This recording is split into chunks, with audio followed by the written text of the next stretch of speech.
Uh, why are sulfonylureas still so widely used? Because they're an old class of drugs which have been available for generations, so the amount of data we have, especially on the modern SUs, is a lot of data. We know how they work, we know how effective they are, we know the safety issues, we know that it's quite easy to use because one, it's a pill, it can be given with all other therapies that the patient is already on, and we don't see any red flags over the several decades of use. So this has helped establish the whole class of.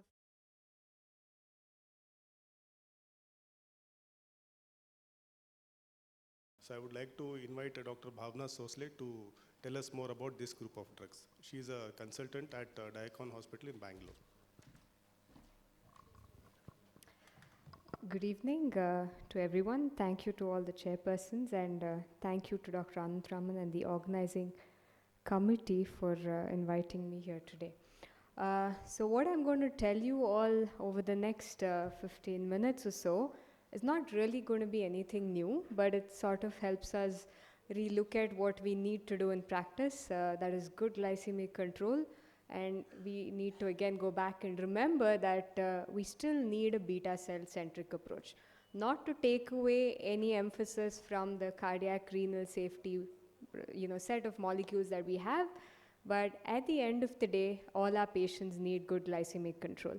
And at some point of time, most of our patients, you could go back and look at your files and records, are going to be on sulfonylureas. Why are sulfonylureas still so widely used? Because they're an old class of drugs which have been available for generations, so the amount of data we have, especially on the modern SUs, is a lot of data.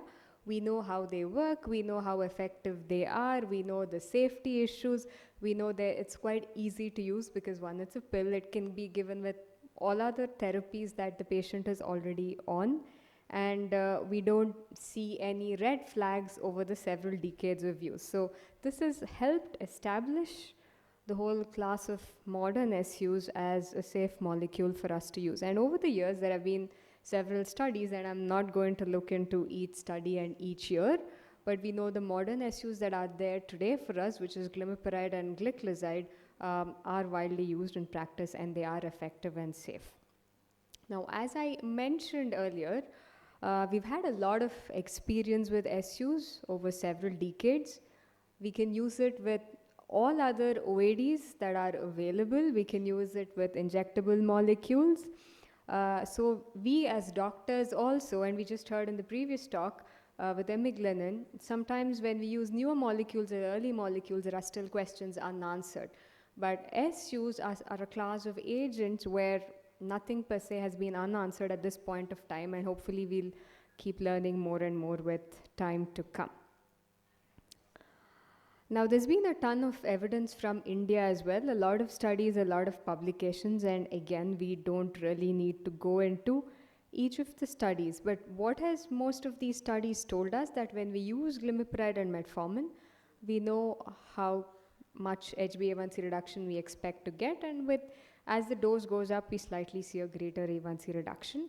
The only thing I would maybe caution about is that we don't actually go up to the full maximum dose when we use glimepiride, though the textbook would say 8 milligrams, we hardly ever use that. We stop at 4, or maybe in rare cases we go up to 6, because you put patients on a higher dose and it's not really going to do any benefit. But we could use it separately as FDCs, and we get a wide range of combinations of doses available for our patients, which makes compliance much easier. And when we reduce the pill burden, it makes diabetes control much more better because just the patients are going to be taking lesser number of pills.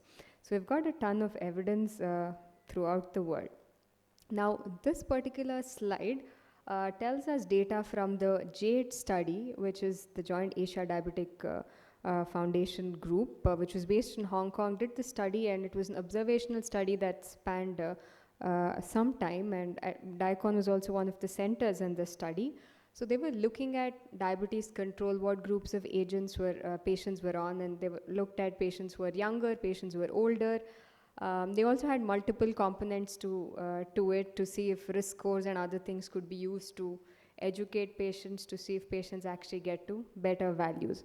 Now, one of the things highlighted in this study was that across Asia, still a large number of patients are on sulfonylureas, and there was good glycemic control and safety profiles observed in different countries. And in this particular study, the SUs used were glimepiride and gliclazide. Of course, this was not an RCT, this was just the two molecules that were being used in most of the patients. Only, I think, under 10% were on glibenclamide, the rest were all on glimepiride and gliclazide.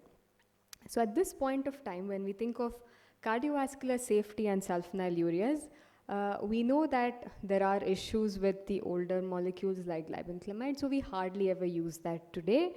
And with glimepiride and extended release gliclazide, we've got a lot of studies, we've got a lot of data.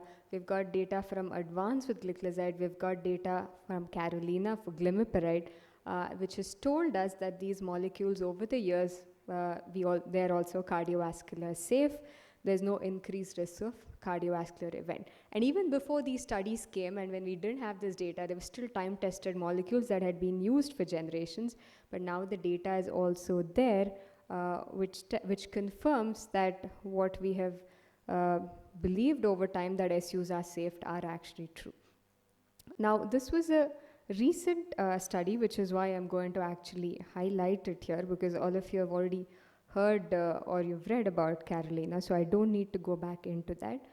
Now, this was a study which looked at glimepiride use in patients and its effect on cardiovascular mortality in patients with type 2 diabetes and heart failure. So this was a prospective study. So what they looked at, they compared patients who were on glimepiride and non-glimepiride therapies, and their endpoints were all-cause mortality, CV mortality, emergency visits for heart failure hospitalizations.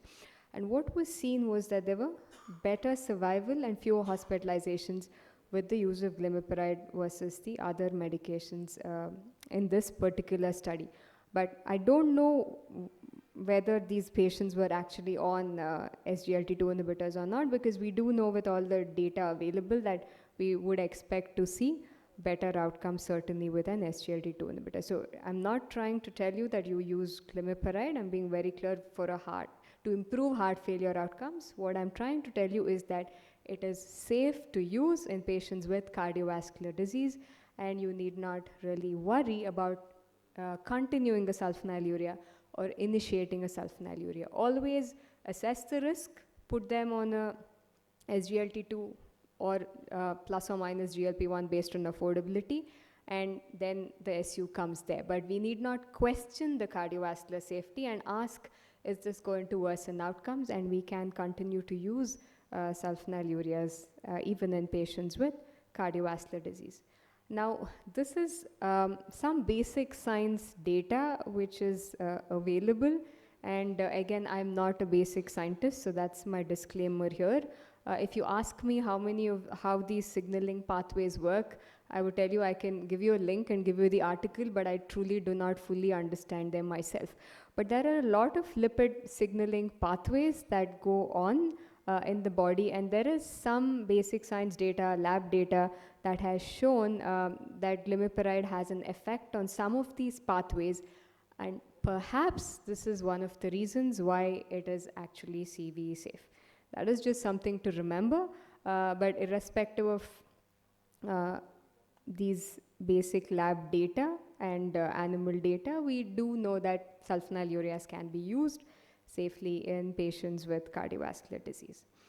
Now, this was another study that was trying to look at CV safety of sulfonylureas in comparison with DPP-4 inhibitors and TZDs. This was again a retrospective study which was done based on registry data available, and they looked at the data from point A to point B, and then they actually analyzed it. And what was actually found that the new modern SUs, so second generation SUs, did not increase the cardiovascular risk or overall mortality. Now, We've known for some time that there's also some data available of sulfonylureas having some antioxidative effects, anti-inflammatory effects, changing level of some inflammatory markers, and so on. And there is now, I said, some data also starting to emerge on how it acts on some lipid signaling pathways. So we'll see where this goes with time. But what do we know today about using a molecule like glimepiride or glycoside, because the topic is OADs and sulfonylureas. So what we know is that we can use it in patients with newly diagnosed diabetes, we can use it in patients with long-standing diabetes, we can use it in comorbid conditions as well. Of course, when the GFR does start to fall, coming 40, 45, we want to reduce the dose, take them off, consider other therapies.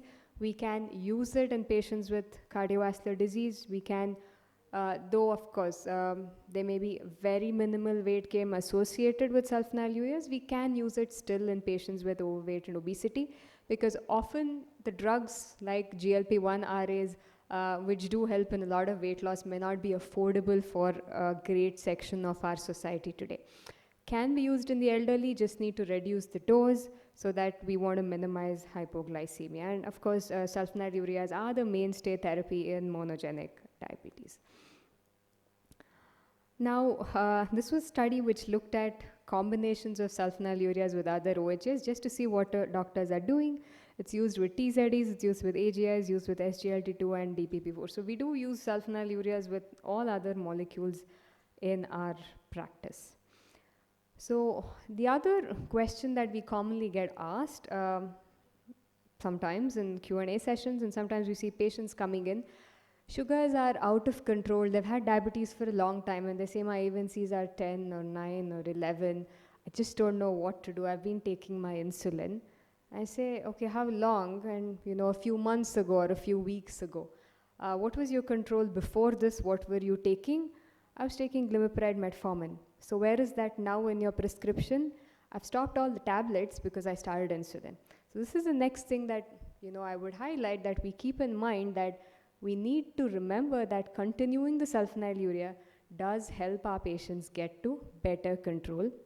There is no reason to actually take off a sulfonylurea when we initiate insulin for our patient. If we are worried about hypo, we could slightly reduce the dose. And as long as I said, we don't go up to the full maximum dose, but stay halfway there, our patients could do quite well, because it does reduce the number of injections a patient needs to take when they need to take insulin. The compliance is much better because they could perhaps be on 1 injection instead of 2, and it just makes it much easier for our patients to get to better targets better. So there is a concept which is called basal assisted oral therapy. So you continue the oral medications. We don't actually take off the sulfonylurea when we initiate insulin, but not just for basal insulin, irrespective of what insulin regimen your patient is on, because at some point you will up titrate to premixed or basal bolus at some point of time.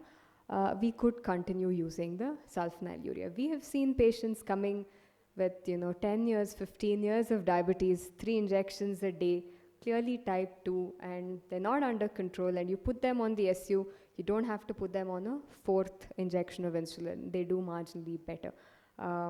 So irrespective of the duration of diabetes, though we think how much of that beta cell is really working after all this time, in practice you see that SUs do work even after quite some time. Of course, I don't know how many of you see patients with MODY. We really don't see many of them, but sulfonylureas are a mainstay therapy in patients with MODY.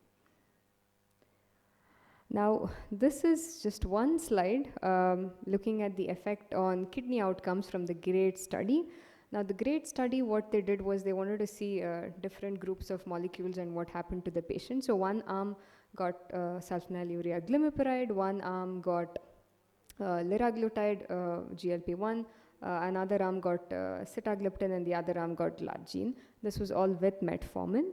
And what was seen was with the kidney outcomes, we looked at the CV data earlier, with the kidney outcomes there was really no difference at the end of the study, irrespective of which arm the patient and which group of medications the patient was on. So it is safe to use sulfonylureas. We are not worried about patients increasing their cardiovascular risk or increasing the risk of kidney events. So when you see patients, when the sugars are really high, they're catabolic, yes, think of using insulin, think of settling down the blood sugars before you actually start them on OAD. But once that happens, sulfonylureas do become an important part of therapy. It may not always be today the first line with metformin, because we have better class of molecules like SGLT2 inhibitors. But subsequently, at some point of time, all our patients are, most at least, are going to go on a sulfonylurea when they're not on control with the other agents. So what do the different guidelines tell us? That we can actually use sulfonylureas. You could still use glimepiride as a first-line molecule with metformin if cost really is an issue. But today we've got SGLT2 inhibitors, DPP4s at affordable rates also for our patients. So we often put sulfonylurea. It's moved back from the first set of drugs to maybe second or third, but it's still an important part of our management. So let's not forget that they are cost-effective molecules. They're not going away anywhere. They've been available for decades. They're affordable, they're effective, acceptable. The only adverse event that we really see is hypoglycemia, but that's going to be there once you get diabetes at some point, because the patient is going to go on insulin. So we have to accept, educate about hypo, ask them to monitor, readjust the dose, and teach them what they do on days when they're sick, so you actually can avoid hypoglycemia. Yes, so thank you very much, and that's the end of the talk.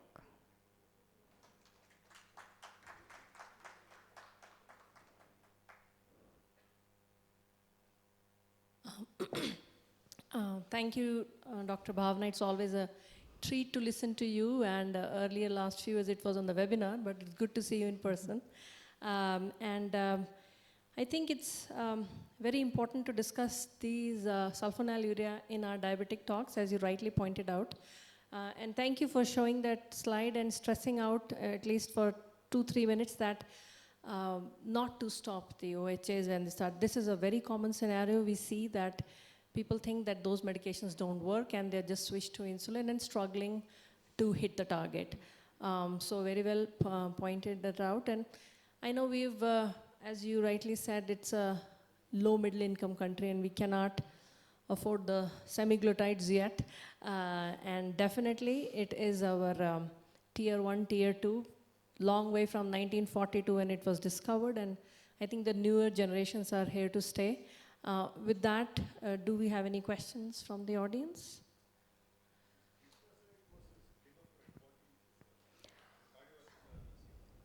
So both gliclazide and glimepiride are CV safe. You can use either of them in your practice, and extended release gliclazide and glimepiride, I would add, that are both CV safe and effective. So you could use either of them. It's really the preference of the treating doctor, and it's the preference of what is available close by for the patients. If someone's from Bangalore, it doesn't matter. They will order from an online pharmacy. Now we'll see what happens to online pharmacies. But if someone's, let's say, staying far away, if glimepiride is more easily accessible to them than extended release gliclazide, they would take that. In terms of efficacy, I would say in most of our patients, when we've used it, we don't have head-to-head data, but we see good reductions in HbA1c, so we see improvement. There is only one study, I forgot the name, I think it's GUIDE, but I'll check the study, GUIDE, which compared head-to-head extended release gliclazide and glimepiride. But again, I wouldn't infer too much from that study because it had 40 patients. Okay, so the sample size is really small. And in that study, the A1C reduction was better with extended release gliclazide. So when we use gliclazide, it's the extended release which is effective and CV safe. The immediate release formulations, I wouldn't necessarily say the same about that. But again, that particular GUIDE study, very small number, so don't infer too much from it. In clinical practice, you can see good improvement irrespective of which of the two you choose from. die or stop. They do exist, and there is some work that's going on inside some amount of secretion, but it's not enough. So we do need to add on molecules. But when we take off a pre-existing molecule, they're not going to do well. So there's going to be some amount of still intrinsic secretion when we even continue SUs for many years as well. So if you feel that you can continue glimepiride at the maximum dose despite having its benefits, adding on another drug and still continue to use glimepiride, is that what you mean? Absolutely, because I've seen patients drop off the sulfonylurea thinking now I'm taking insulin anyway, so why should I take this? They don't come under control. They're again back to higher sugars and they come back to us. Or they require much higher dose of insulin because the intrinsic secretion is gone away. So yes, the dose, when you reach that 4 to 6 milligrams and is not doing well, we add another drug, or we add, oral or injectable. But if you take that off, they're going to need much higher doses of the injectable. Then does the meaning of secondary ovarian failure doesn't exist? I don't think it exists, because even in patients with type 1, there are studies which show that the beta cell does work, but not as effectively, and there is some amount of secretion even in them. So I don't think the beta cells actually truly die off. You know, all those slides when we see on insulin initiation that 80% or 50% of your beta cells are lost on day 1. Now there are other studies which have gone back to relook at the data, and what they've realized is that the stains that were used to recognize the beta cells were only telling them that the beta cell secretion had come down. It was not that the beta cell was dead. The beta cell was still there, it was alive, it was breathing, it was multiplying, it was all of that, but it just wasn't producing insulin, so it still existed. So there might be some amount of work that it could still do even at a period, many years later also. So I think we'll maybe know more in a couple of years as well, but we do see sulfonylureas working even at 15, 20 years of diabetes.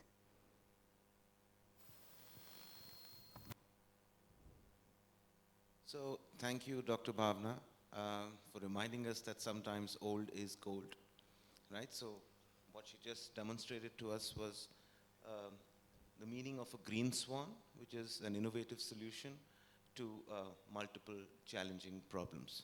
So that was a very nice presentation. Thank you, Dr. Bhavna. And